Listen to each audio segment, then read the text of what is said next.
Everybody experiences loneliness occasionally. When we don't have somebody to eat lunch with. Whenever we relocate to a new city, or whenever no one has time for us on the weekends. But for millions of people, this sporadic sensation has turned chronic during the past few decades. 60% of British adults aged 18 to 34 report experiencing loneliness frequently. 46% of people in the US say they experience loneliness on a regular basis. Despite the fact that we are in the most linked period of human history, a record number of us nevertheless feel alone. Being alone and being lonely are two different things.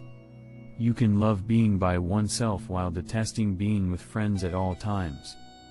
Being lonely is just a personal, subjective sensation. You are alone if you feel alone. One widespread misconception is that loneliness mainly affects those who lack social skills and inappropriate social behavior. Yet, population-based research have revealed that social ties for adults are mostly unaffected by social skills. Everyone can be impacted by loneliness. Nothing, including wealth, fame, power, physical attractiveness, social skills, and a strong personality, can shield you from loneliness since it is biologically ingrained in you. Like hunger, loneliness is a natural human emotion. When you are hungry, you are more aware of your physical requirements than when you are lonely. You are more aware of your social needs. Because it was a reliable predictor of whether you would survive millions of years ago. Your body is concerned about your social needs. Natural selection favored our predecessors who cooperated and built relationships with one another. In order to recognize others' thoughts and feelings and to establish and maintain social relationships, our brains expanded and became increasingly well-tuned. Being social has become biologically ingrained. You were born into groups of 50 to 150 people, with whom you typically remained lifelong. It was virtually impossible to maintain safety and warmth, get enough calories, or care for children alone. Together we could survive, alone we would perish. The ability to get along with others was therefore essential.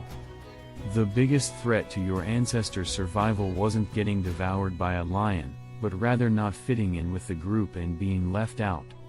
Your body created social pain to stop that. Such suffering is an evolutionary response to rejection. To make sure you cease acting in a way that might isolate you, implement some kind of early warning system. Your ancestors who found rejection to be more painful were more likely to alter their behavior as a result of rejection. Staying in the tribe, as opposed to those who did not, who were expelled and most likely perished.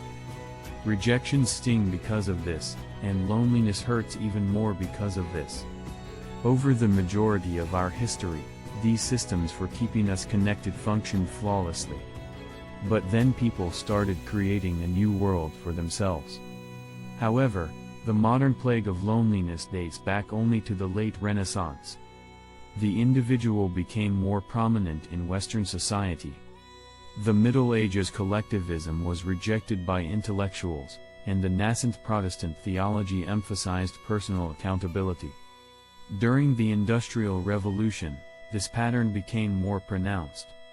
In order to enter factories, people left their villages and fields. Villages that had been around for hundreds of years started to disappear as cities expanded. This trend accelerated as our world quickly became modern. We travel great distances today in search of new jobs, relationships, and education, leaving our social networks behind. We interact with individuals in person less frequently than in the past and fewer people overall. The average number of close friends in the US decreased from 3 in 1985 to 2 in 2011. Most people fall into long-term loneliness by mistake. When you get older, you start to get busy with work, school, dating, having kids, and Netflix. Time spent with friends is the easiest and most convenient thing to give up. Up until the day you suddenly realize how lonely and yearning for personal relationships you feel. But it's challenging to establish strong relationships as an adult, so loneliness can last for a long time. Our bodies and thoughts are fundamentally the same as they were 50,000 years ago. Despite the fact that people feel quite good about stuff like iPhones and spaceships, we are still biologically adapted to interacting with one another. Large-scale research has demonstrated that one of the most damaging human experiences is the stress brought on by prolonged loneliness. You age more quickly, and cancer is more deadly as a result. Your immune systems weaken as Alzheimer's disease progresses. Weaker. The most hazardous aspect of loneliness is that, once it becomes chronic, it may become self-sustaining, making it twice as fatal as obesity and one pack of cigarettes a day. When loneliness becomes chronic, your brain shifts into self-preservation mode and begins to perceive danger and hostility everywhere. But that's not all. Physical and social pain use similar mechanisms in your brain that both feel like a threat. As a result, social pain causes immediate and defensive behavior when it is inflicted upon you. Studies have shown that when you're lonely, your brain is much more receptive to social cues and alert to them. But it also becomes less accurate at correctly deciphering them. You pay more attention to others but understand them less. And the area of your brain that recognizes faces becomes out of sync and is more likely to interpret neutral faces as hostile, making you wary of other people. If loneliness has taken a strong hold in your life, the first step you can take is to try to recognize the vicious cycle you may be trapped in. It typically goes something like this: an initial feeling of isolation leads to an assumption that others have bad intentions toward you because of this perceived hostile world. You can become more self-centered to protect yourself, which can make you appear more cold and unfriendly and socially awkward than you really are. Each and every one of us has a story about ourselves, and if your story becomes that people exclude you, others pick up on that, and the outside world can become the way you feel about it. This is often a slow creeping process that takes years and can end in depression and a mental state that can prevent connections even if you want to. You might look inward and assess your attentional focus to see if you are focusing only on unfavorable topics.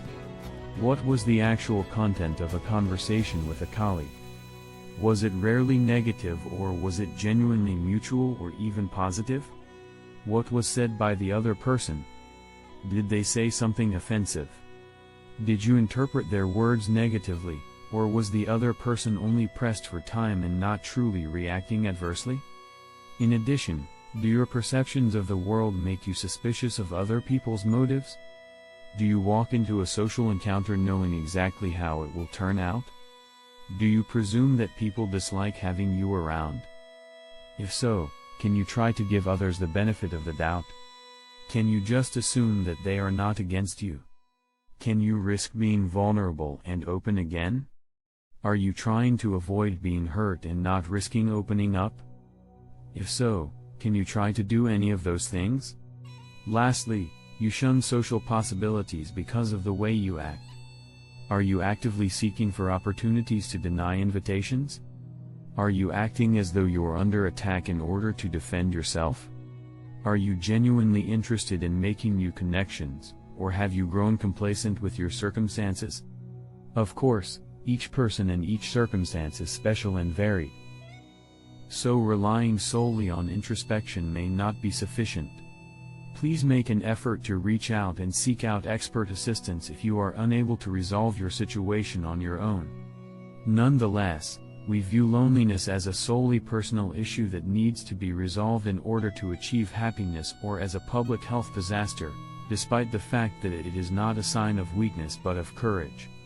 It's something that needs additional consideration. Humans have created a world that is nothing short of amazing. But none of the flashy things we have created can satisfy or replace our basic biological need for connection. While most animals get what they need from their physical surroundings, humans need to base our artificial human world on that. Laughing. Let's try something together. Reach out to someone today regardless of whether you feel a little bit lonely. In order to strengthen your connection muscles over time or to assist others in strengthening theirs, the objective is to simply open up a little. Thanks for watching.